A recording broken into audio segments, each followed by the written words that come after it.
बिस्मिल्लाहिर्रहमानिर्रहीम। अस्सलाम वालेकुम वरहमतुल्लाहि वबरकातुहू। आज सैयद सलीम मुस्तफ़ा भाई मेरे पास आए थे गुजरांवाला से। मैं इनका मशहूर हूँ, तशरीफ़ लाए हैं। शाह साहब जो हैं जॉब कर रहे हैं गुजरांवाला वेस्ट मैनेजमेंट कंपनी में, और बर्ड्स के पुराने शौकीन हैं, लेकिन प्रॉपरली जो बर्ड्स का इन्होंने शुरू किया है, यानी जैसे हम कहें प्रॉपर शौक, तो वो शुरू किया है इन्होंने तकरीबन 1.5-2 साल पहले। अभी तक 2 दफ़ा PAG पैक जिसको बोलते हैं सोसाइटी, उसमें इन्होंने 2 दफ़ा कंटेस्ट किया है और दोनों दफ़ा इनके बर्ड ने रोज़त विन की है। मेरे पास तशरीफ़ लाए थे। मैंने कहा कि हम कुछ क्वेश्चन से शाह साहब के, मैंने कहा कि हम लोग आप दोस्तों को भी इसमें शामिल करते हैं, और सिर्फ हम इंजॉय नहीं करते बल्कि सारे दोस्त इंजॉय करते हैं इस सेशन को। मैं कोई प्रोफेशनल जो है वो वीडियोग्राफ़र नहीं हूँ, ना ही ये प्रोफेशनल वीडियो होगी, लेकिन जो बातचीत पहले हो रही थी वैसे ही उससे मिलती जुलती अभी भी होगी। आते हैं शाह साहब की तरफ। शाह साहब प्रेसिडेंट हैं HCP hugger homo club of Pakistan. MBA की एजुकेशन है, तालीम याफ्ता हैं, यंग ब्लड हैं, समझदार हैं, अखलाकी लिहाज से एक अच्छे इंसान हैं, और मतलब शौक़ में इन्होंने काफ़ी लोगों को जो है वो सपोर्ट भी किया है और अपने सिटी गुजरांवाला में सपोर्ट कर भी रहे हैं। जी अस्सलाम वालेकुम शाह साहब। वालेकुम अस्सलाम। कैसे हैं साहब जी? शुक्र लगा। ये सब आपकी मोहब्बत है, आपका प्यार है, जो आपने अल्फाज बोले ये आपका प्यार है, और सारी आपकी काविशें हैं कि अल्लाह पाक हम दोनों में ऐसी प्यार कायम रखे। आमीन। और जो आज हम गुफ्तगू कर रहे थे, हम लोगों ने सोचा कि क्यों ना आप लोगों के साथ शेयर की जाए, और हैगर होमो के बारे में जो हम डिस्कशन कर रहे थे, फ्यूचर प्लानिंग के बारे प्लानिंग कर रहे थे, उसके हवाले से थोड़े से क्वेश्चन जो है मैं अदनान भाई से पूछूंगा, जिससे आप सबकी रहनुमाई हो जाएगी। तो अदनान भाई, आप अपना थोड़ा इंट्रोडक्शन करवाएं कि हैगर होमो में आप कितनी देर से काम कर रहे हैं, और आपने अब तक की वर्किंग से क्या अचीव किया, और इस साल की आपकी पेयरिंग क्या है? शाह साहब, हैगर होमो मैंने स्टार्ट किया था जून 2018 में, अभी तक कंटिन्यू है। इस साल में जो मेन फोकस है वो इंशाल्लाह साइज़ पे है कि हम लोग बर्ड्स की फैदर क्वालिटी को बेहतर करें, साइज़ को बेहतर करें, और इसके साथ साथ जो आजकल नई म्यूटेशंस हैं जैसा कि black wing, black face, ECB, Astley clear body, इस पे काम कर रहे हैं साथ साथ। और फ्यूचर के लिए जो है वो कुछ पेयरिंग मैंने आपको दिखाई है, अगर वक्त हुआ तो इंशाल्लाह दोस्तों के साथ भी शेयर करेंगे। जी, वो तो मैंने माशाल्लाह आपके देखी है, माशाल्लाह पेयर बहुत अच्छे लगे हुए हैं आपके। आप हेड क्वालिटी के ऊपर वर्क कर रहे हैं, उसके बाद आप नेकलेस पे कर रहे हैं, फीदर के ऊपर कर रहे हैं। तो आप हमारे नाजरीन को क्या गाइड करते हैं कि वो पेयरिंग किस तरह से करें ताकि उनके पास एग्जीबिशन हैगर होमो आ जाए? देखिए शाह जी, इसमें जो बड़ी इम्पोर्टेंट चीज़ है वो ये है कि कोई भी हार्ड रूल नहीं है। यानी अगर मैं कहूँ कि आप इस तरह करेंगे ये रिज़ल्ट आ जाएगा, ये कोई हार्ड रूल नहीं है। अच्छा, यहाँ पे माजरत मैं आपकी बात काट रहा हूँ, मुझे ये बताएं कि जो एग्जीबिशन है, जो वर्किंग है, अगर फॉर एग्जांपल एक ले मैन है, एक स्टार्ट में जोड़ा लगाता है, वो कितने साल उसको लगेंगे वो एग्जीबिशन प्रोड्यूस करने में? एग्जीबिशन हैगर होमो में? जी शायद ये बड़ा ट्रिकी क्वेश्चन है। असल में हम लोग इसको इंश्योर नहीं कर सकते कि स्पेसिफिकली या कैटेगोरिकली इतना टाइम लगेगा। पॉसिबल है कि बंदे को तीसरे साल रिजल्ट बहुत अच्छा आना शुरू हो जाए। अच्छा, और पॉसिबल है कि बंदे को 10 साल लग जाएं। मेरा ख्याल है इसमें किस्मत पे भी डिपेंडेंट है और आपकी सिलेक्शन ऑफ वर्ड पे भी डिपेंडेंट है। जो आपने पहले बात की, मैं उसकी एक्सटेंशन में एक बात करना चाहूँगा कि बेसिकली हो सकता है एक चीज़ मेरे लिए अच्छा काम कर रही है, वही चीज़ या वही प्लान या वही चीज़ का जो तरीक़ाकार है वो आपके लिए अच्छा काम ना करे। ये मेरे लिए अच्छा काम कर रहा है। लेट्स से कुछ दोस्तों ने जैसे कि क्रस्ट बर्ड जो एग्जीबिशन है या एग्जीबिशन से बर्ड बनाए हैं एग्जीबिशन होगो के, तो उनके लिए अच्छा काम कर गया। कुछ के लिए वो रिवर्स में चले गए, उनके जो हैगर होमो थे उनकी क्वालिटी तो ज़्यादा रिड्यूस हुई, साथ में साइज़ भी इम्प्रूव नहीं हुआ। तो हम ये नहीं कह सकते कि आप इस तरह करेंगे तो इस तरह होगा या आपको ये रिजल्ट इतने अरसे में मिल जाएगा। कैटेगोरिकली आपके पास कोई टाइम नहीं है। लेकिन जहाँ तक आपने बात की कि आप वर्किंग किस तरह करें, तो वो थोड़ा सा एक मैंने आइडिया डेवलप किया है, वो मैं शेयर कर सकता हूँ। वो हो सकता है कि आप दोस्तों के काम आए, हो सकता है उस तरह काम ना आए, लेकिन सो फार वर्ल्ड में जो अभी तक लोग काम कर रहे हैं वो क्रस्ट के रिलेटेड बर्ड ही, क्रेस्टेड बर्ड ही यूज़ कर रहे हैं। एग्जीबिशन क्रस्ट को अच्छे हैगोरोमो के अच्छे साइज, अच्छे हेड फैदर के साथ और अच्छी क्वालिटी के साथ ब्रीड करवा रहे हैं। आगे फिर आपको पता है कि दोबारा आपको ये 1 स्टेप अहेड और 2 स्टेप बैक, यानी 2 जनरेशन आपने उन्हीं बच्चों को हैगोरोमो में ब्रीड करवाना है और फिर 1 स्टेप उनको एग्जीबिशन में ब्रीड करवाना है। तो ये बेसिकली गेम है, मतलब फोर्थ एंड बैक। आप पीछे जाएंगे, फिर 2 स्टेप आगे, फिर पीछे, फिर आगे, और ये आप कंटिन्यूसली करते रहेंगे जब तक कि आपको अल्टीमेटली एक सुपर बर्ड ना मिल जाए। अच्छा, मुझे ये बताएं कि जो पेयरिंग कर ली है हमने first generation, second generation, third generation में, तो वो कौन से ऐसे फॉल्ट हैं जिससे बैक स्टेप पे बर्ड आ जाते हैं? देखिए सर जी, हम लोग ना इसको कोशिश करते हैं कि इसमें क्वालिटी की बात करते हैं, हमें उसमें फॉल्ट खुद ब खुद समझ आएंगे।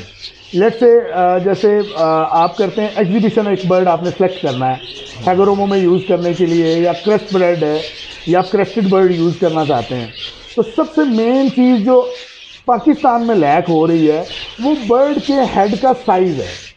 बिल्कुल ऐसी है जो मेन प्रॉब्लम है। बर्ड बड़े बड़े अच्छे देखने को मिल रहे हैं, पेटल लेंथ अच्छी है, फेदर क्वालिटी बेहतर होगी, इनहेंस हो गई है, साइज बर्ड का बेहतर हो गया, बॉडी स्ट्रक्चर बेहतर हो गया, कुछ के स्पॉट्स भी अच्छे नज़र आते हैं, लेकिन अभी तक जो एक प्रॉपर एग्जीबिशन का कॉन्सेप्ट है ना हेड के लिहाज से, वो नहीं नज़र आया। अगर वो इक्का दुक्का दोस्तों के पास आया है तो हम उसको मिरेकल कह सकते हैं, प्रॉपर वर्किंग नहीं है, यानी प्रॉपर वर्किंग नहीं की गई इस पर। ये हमें चाहिए ऐसा बर्ड इस्तेमाल करें जिसका बैक स्कल बहुत अच्छा हो, जिसकी नेक के गिर्द अच्छा खासा मसल हो और जिसका हेड बड़ा अच्छा हो, ताकि अच्छा उसमें ब्लो की इंपॉर्टेंस नहीं है। अगर आप एक ऐसा एग्जी बर्ड इस्तेमाल कर रहे हैं जो ब्लो नहीं करता, तो आई थिंक कि उसका इशू नहीं है। मेन इशू ये है कि आपके बर्ड का हेड बड़ा हो, उसके ऊपर फैदर की लेंथ अच्छी हो। देखिए बिल्कुल ऐसे ही है। अच्छा, ये जो है आप जिस तरह से वर्किंग कर रहे हैं, माशाल्लाह से आपकी वर्किंग देखिए, आप तो थर्ड जनरेशन के अंदर काम कर रहे हैं। एग्जीबिशन क्रस्ट को आपने हैगोरोमो में ब्रीड कराया, डायरेक्ट एग्जीबिशन के साथ भी करवा रहे हैं।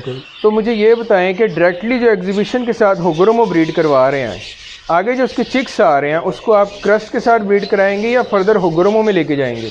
देखिए, ये बड़ा इंपॉर्टेंट क्वेश्चन है कि अगर हमने फर्स्ट जनरेशन के बच्चे लिए, हमारे पास एग्जीबिशन इनटू हैगोरोमो एक जनरेशन आई, अब वहाँ पे विजुअली तो हमारे पास, चूँकि वो हैगोरोमो नहीं है, ब्लड कैरी कर रहा है, ब्लड कैरी कर रहे हैं, क्रस्ट अपना हैगोब्रेड है, लेकिन वो विजुअली हैगोरोमो नहीं है। तो हम क्या करेंगे, हमने एक स्टेप तो आगे लिया कि हमने हैगोरोमो को एग्जीबिशन के साथ ब्रीड करवाया, लेकिन अब हमारे पास जो बच्चे आए हैं वो सादे हैं या हल्के से टफ हैं या क्रस्ट हैं, या मिरेकल है कि कोई एक आधी 2 पत्ती आ गई है। बिल्कुल ऐसे। हमने अब 2 स्टेप पीछे जाना है, इसको होगो में दोबारा ब्रीड हैगोरोमो में ब्रीड करवाना जी। जैसे कॉन्सेप्ट आ रहा था कि 1 step away and 1 step back, तो ये वो कॉन्सेप्ट है जो कि बेसिकली मैं क्वेश्चन करना चाह रहा था कि जब हम 1 स्टेप आगे जाते हैं तो उसको 1 स्टेप बैक पे लेके आएँ ताकि हमारा हैगोरोमो का जो ब्लड है वो स्ट्रॉन्ग हो सके। बिल्कुल ऐसे ही है। अब उसमें आप बेसिकली ना 2-3 काम कर सकते हैं। अगर कुछ दोस्त जो हैं वो मतलब अगर चाह रहे हैं कि हम लोग ब्रीड करवाएं एग्जीबिशन हैगोरोमो, तो वो जो फर्स्ट जनरेशन के बच्चे आए हैं वो तो अब आम मिल रहे हैं लोगों को। अगर आपकी ज़रूरत के मुताबिक मार्केट से मिल सकते हैं तो आपको प्रॉपर एग्जीबिशन बाय करने की ज़रूरत नहीं है। आप वो मार्केट से लेके उसमें 2-3-4 बर्ड ले लें, उसमें एक को क्रस्ट के साथ लगा दें ताकि आपका क्रस्ट इंप्रूव हो जाए। एक बर्ड को साथ आप डबल फ्लावर से लगा दें हैगोरोमो में, और एक को आप आपस में जोड़ा पेयर अप कर दें। यानी बजाय इसके कि आप फिर दोबारा वो नीचे जाके फिर ऊपर आएँ, तो आप पैरेलली चलें ताकि एक साइड पे आपकी फैदर क्वालिटी बेहतर हो रही हो, एक साइड पे आपका बर्ड का बॉडी साइज़ और हेड साइज़ बेहतर हो रहा हो, और एक साइड पे आपका जो हैगोरोमो का ब्लड है वो बेहतर हो रहा हो। बिल्कुल ऐसी है। अच्छा, ये हमारी होगी वर्किंग की बात जी। अब हम बात करते हैं मोटेशन वाइज जी। आजकल लोग जो हैं ऑफलाइन बर्ड पसंद नहीं करते, उसकी क्या वजह है? अच्छा शाह साहब, चूँकि लोगों का इंक्लाइनेशन जो होता है ना वो ज़्यादा मार्केट डिपेंडेंट होता है, यानी लोगों की जो आम तौर पे सोच है या फ़िक्र है या ख्वाहिश है वो कुछ पैसे के रिलेटेड ज़रा ज़्यादा है ना, यानी ये भी मार्केट में शायद हम लोगों ने ही सीखी और सिखाई है, ये तो बाहर से आकर तो नहीं करके गया। लेकिन अपलाइन की अपनी करेक्टरिस्टिक्स हैं, अपनी खसूसियात हैं, और नॉर्मल बर्ड की अपनी खसूसियात हैं। मेरे नज़दीक ज़ाती तौर पे आपने देखा मेरे पास बर्ड ऑफलाइन भी ब्रीड हो रहा है और नॉर्मल बर्ड भी ब्रीड हो रहा है। मैं ये ख्याल करता हूँ कि ये पैरेलली चलना चाहिए। कोई भी बर्ड ऑफलाइन की वजह से बुरा नहीं है और नॉर्मल मार्किंग की वजह से अच्छा नहीं है। मैं आपसे एक सवाल करने की जसारत अगर करूँ प्लीज़, अगर आपको एक बड़ा अच्छा बर्ड मिल रहा हो ऑफलाइन में और उसके अगेंस्ट एक नॉर्मल बर्ड मिल रहा हो नॉर्मल मार्किंग में, तो आप किस बर्ड को प्रेफर करेंगे? ऑब्वियसली जो अच्छा बर्ड है उसकी तरफ देंगे, म्यूटेशन जो मर्जी हो। अच्छा, मैं यहाँ पे एक बात आप दोस्तों को बता दूँ कि अभी इस वीडियो में आपको बर्ड्स दिखाएंगे जो कि एक्सेप्शनल बर्ड्स हैं। जैसे मार्केट में अब लाइकनेस लास्ट ईयर थी रिसेसिव पाइड की, वो बड़ा लाइक कर रहे थे लोग, और इस साल जो है वो कोई भी नहीं कर रहे। टीसीबी से जब ये टीसीबी का आया बर्ड, लाख लाख रुपए का बर्ड आप लोग बाय करते रहे हैं और लेते रहे हैं, लेकिन अब टीसीबी को पूछता नहीं है। लेकिन मेरा एक क्वेश्चन है आप लोगों से कि मुझे पाकिस्तान में एग्जीबिशन टीसीबी रिसेसिव पाइड या एनी अदर बर्ड जो एग्जीबिशन वर्किंग में हो, वो अगर किसी के पास है तो मुझे दिखाएं। वो किसी के पास नहीं है, बहुत कम लोगों के पास, 1 या 2 लोगों के पास होंगे जो इस पर वर्किंग कर रहे होंगे। फॉलो आप लोगों के पास, किसी के पास जो है एग्जीबिशन में नहीं मिलेगा आपको। इजिप्शियन जो हैं वो सारा जो है एग्जीबिशन वर्क कर रहे हैं, म्यूटेशन को नहीं देखते कौन सी म्यूटेशन है, वो सिर्फ जस्ट वर्क कर रहे होते हैं। असल में शाह साहब आपने बड़ा अच्छा पॉइंट आउट किया है। यहाँ पे मैं जब हमारा फर्स्ट टाइम जो एक मीटिंग थी, हमारा स्टार्ट था मीटिंग्स के दौर का इस्लामाबाद में, वहाँ पे भी मैंने ये बात की थी कि हमारे पास अगर कोई अच्छा बर्ड है किसी भी म्यूटेशन का, कलर का, हम उसको बजाय इसके कि इस बात को जहन में रखें कि जिसकी मार्केट नहीं है, इसको कोई पूछता नहीं है, इसको कोई लेता नहीं है, कंप्लेंट्स करने की बजाय अगर हम उसी को एग्जीबिशन में मूव कर लें, तो आज आपके सामने, आपको भी इल्म है, मुझे भी इल्म है कि हम लोग बाहर से इंपोर्ट करने का सोचते हैं अच्छा बर्ड, बिल्कुल हम यहाँ खुद क्यों नहीं बना रहे? असल में जो हमारे पास अच्छा अगर रिसेसिव पाइड है, टीसीबी है, फॉलो है, कोई भी बर्ड है, अगर हम उसको मज़ीद बेहतर साइज़ में इम्प्रूव करके बना लें तो मार्केट में तो डिमांड सदाबहार रहेगी। लेकिन आज भी जो कॉन्सेप्ट है वो मैंने देखा है मार्केट में, जो लोगों का एक इंक्लाइनेशन है, जो कि बड़ी बुरी बात है मैं समझता हूँ, वो ये है कि लोग बहन भाइयों को ब्रीड करवा रहे हैं बच्चों को, और एक म्यूटेशन को डेवलप करके उसी छोटे छोटे साइज़ में लोगों को दिए जा रहे हैं और लोग भी लिए जा रहे हैं।